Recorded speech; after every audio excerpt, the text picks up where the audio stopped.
Michigan's Department of Natural Resources encourages state residents and visitors to spend as much time outside as possible, particularly on state land. One often overlooked outdoor activity, however, is foraging.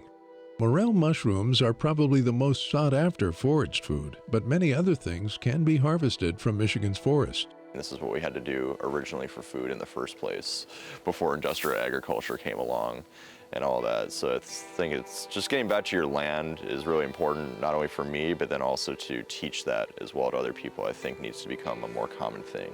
Chef Danny Pasha is leading a foraging hike at the Discovery Center at the DNR's Waterloo Recreation Area in early September. Probably just go around, just say each other's names and why you guys are either interested in foraging, what you guys do. Yeah, I guess I'll start with you. You can't buy this at the grocery store. And even if you could, it's probably highly processed. It's probably 10 times the amount of money that you'd ever want to spend because it's free out here.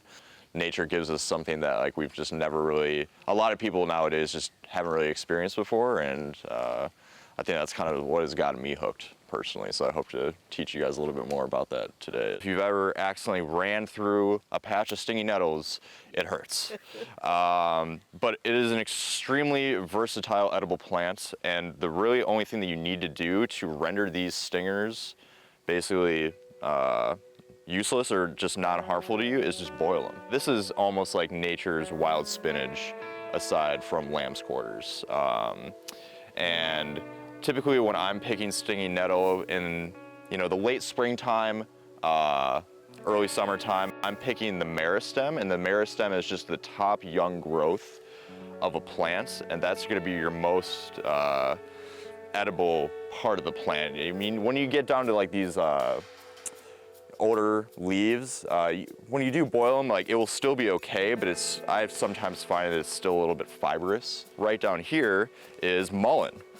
So mullein is more of a medicinal herb, not really something that you would eat more so, but it is really good for respiratory health. So you can either dry it and turn it into a tea, mix it with nettle, make a nice nettle and mullein tea, add some good flavor to it.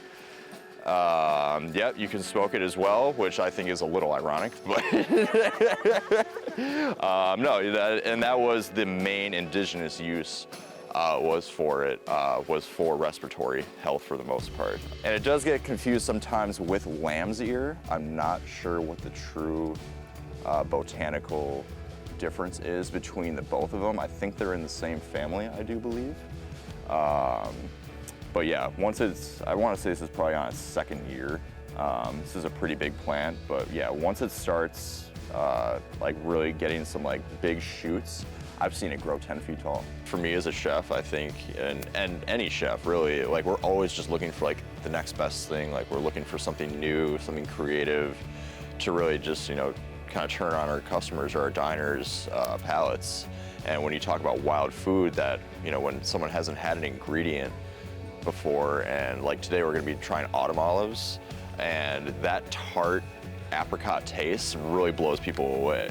Always be 100% sure of what you're collecting is what you think it is. This is basically nature's wild oregano. And you can try it right now. I love it. It's got a nice spice to it. And it is in the mint family. You would never think that nature would grow a square stem, ever. It just seems unnatural, I guess, at least to me.